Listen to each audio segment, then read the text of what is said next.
Hello and welcome. आज इस video में हम लोग सीबीएसई क्लास 10th के ज्योग्राफी के first chapter resources and development के बारे में पढ़ेंगे। सबसे पहले बात करेंगे हम रिसोर्सेज की।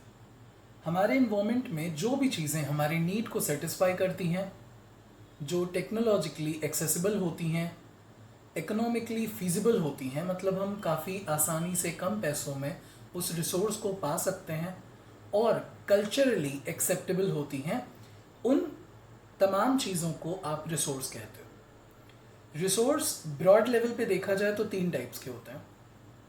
पहला नेचुरल, दूसरा ह्यूमन और तीसरा ह्यूमन मेड।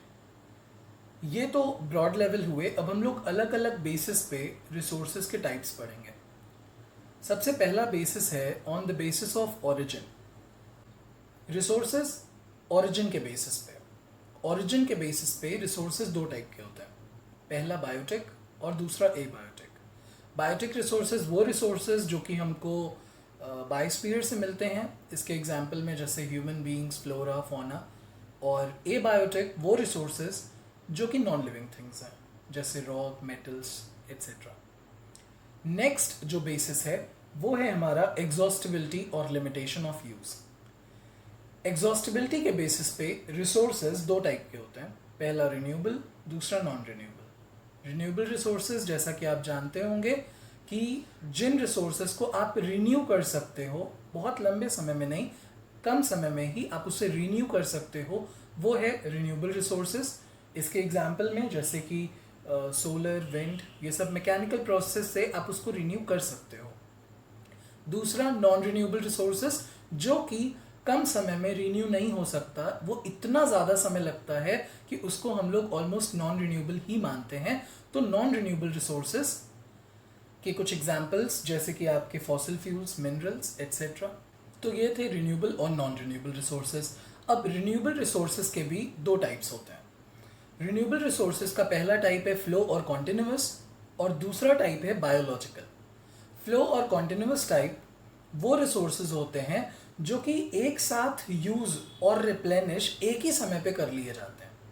इसके एग्जाम्पल में जैसे आप देख सकते हो, रनिंग वाटर है, टाइड्स हैं, ये आप एक साथ उसको यूज भी और रिप्लेनिश भी एक ही समय पे आप करते रहते हो। दूसरा है बायोलॉजिकल।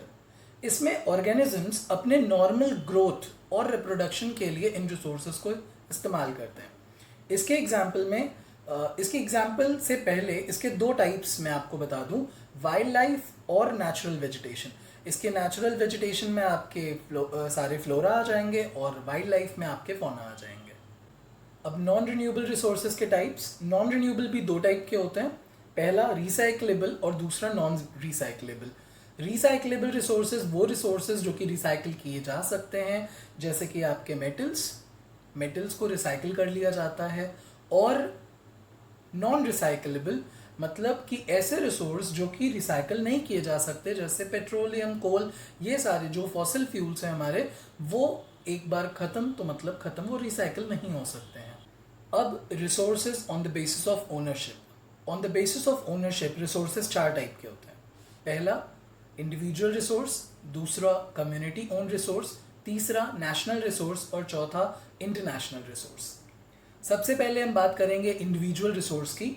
तो इंडिविजुअल रिसोर्स वो रिसोर्स होते हैं जो कि इंडिविजुअल्स द्वारा पजेस किए जाते हैं।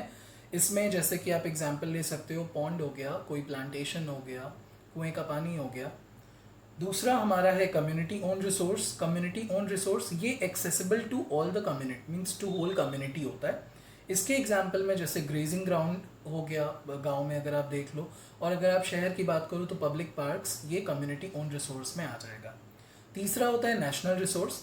टेक्निकली देखा जाए तो सारे रिसोर्स नेशनल रिसोर्स होते हैं, वो नेशन कंट्रोल में होते हैं। एग्जाम्पल जैसे आप माइंस, कोल माइंस आप देख सकते हो, कैनाल्स देख सकते हो। सी में मैं आपको बता दूं कि जो समुद्र है उसमें 12 नॉटिकल माइल्स तक वो कंट्री, जिस भी कंट्री के पास वो सी है, उस सी के 12 नॉटिकल माइल्स तक वो एरिया कंट्री के एक्सेस में होता है, वो नेशन की प्रॉपर्टी होती है। चौथा है इंटरनेशनल रिसोर्स। ये इंटरनेशनल कुछ इंस्टीट्यूशंस हैं वो ओन करते हैं। जैसे कि इसमें ओपन सी ले लो आप, ओपन स्काई ले लो फ्लाइट आने जाने के लिए, ये इंटरनेशनल रिसोर्सेज हैं। एक बात मैं आपको बता दूं कि एक्सक्लूसिव इकोनॉमिक जोन के 200 नॉटिकल माइल्स के बियॉन्ड जितने भी रिसोर्सेज होते हैं वो ओपन सी को बिलोंग करते हैं। और ये जो एक्सक्लूसिव इकोनॉमिक जोन है ये यूएन कन्वेंशन प्रेस्क्राइब करता है। और एक एग्जाम्पल के तौर पे मैं आपको बताऊं तो इंडिया के पास मैंगनीज नोड्यूल्स को माइन करने का राइट है, और ये मिला हुआ है इसको राइट कि ये इंडियन ओशन के बेड से मैंगनीज के नोड्यूल्स को ये माइन कर सकता है, और ये एक्सक्लूसिव इकोनॉमिक जोन के बियॉन्ड है। तो अगर आपको एक्सक्लूसिव इकोनॉमिक जोन में कुछ माइनिंग या उसके बियॉन्ड अगर आपको माइनिंग वगैरह करनी है, आपको चीज़ें रिसोर्सेज निकालनी है, तो उसके लिए आपको स्पेशल राइट्स की ज़रूरत पड़ती है, और इंडिया के पास मैंगनीज नोड्यूल को माइन करने का राइट है। अब हम बात करेंगे resources on the basis of status of development. On the basis of status of development resources 4 types के होते हैं। पहला पोटेंशियल, दूसरा डेवलप्ड रिसोर्सेज, तीसरा स्टॉक और चौथा रिजर्व। पोटेंशियल रिसोर्स आप इस तरह से समझ सकते हो कि पोटेंशियल रिसोर्स वो रिसोर्स होते हैं जो कि किसी पर्टिकुलर रीजन में पाए जाते हैं लेकिन अभी उसे डेवलप नहीं किया गया है। जैसे इसके आप एग्जांपल में आप देख सकते हो कि सोलर और wind energy in Gujarat and Rajasthan, वहाँ पे सोलर और विंड एनर्जी बहुत ही ज़्यादा अमाउंट में है, लेकिन उस तरीके से हम लोगों ने अभी उसको डेवलप नहीं किया है क्योंकि उसका सेटअप कॉस्ट वगैरह भी काफ़ी हाई होता है, तो उसके बहुत सारे फैक्टर्स हैं। बट हाँ, वो पोटेंशियल रिसोर्स है। दूसरा रिसोर्स जो हमारा है on the basis of status of development, वो है डेवलप्ड रिसोर्स। इसको आप ऐसे समझ सकते हो कि ये क्वांटिफाई किया जा चुका है और यूटिलाइज किया जा रहा है, प्रेजेंट टाइम में इसको यूटिलाइज किया जा रहा है। इसके एग्जाम्पल में आप कोल और पेट्रोलियम ले सकते हो। तीसरा जो रिसोर्स है वो है स्टॉक। इसके पास ह्यूमन नीड्स को सेटिस्फाई करने के लिए बहुत ही ज़्यादा पोटेंशियल होता है, लेकिन अभी तक हमारे पास वो टेक्नोलॉजी नहीं है कि हम इसको ह्यूमन नीड को सेटिस्फाई करने में ला सकें। इसके एग्जाम्पल में आप हाइड्रोजन और ऑक्सीजन ले सकते हो। वाटर में हाइड्रोजन एंड ऑक्सीजन इतना ज़्यादा अमाउंट में है, लेकिन हम उस हाइड्रोजन और ऑक्सीजन को यूज़ नहीं कर पा रहे हैं, हमारे पास वो टेक्नोलॉजी नहीं है।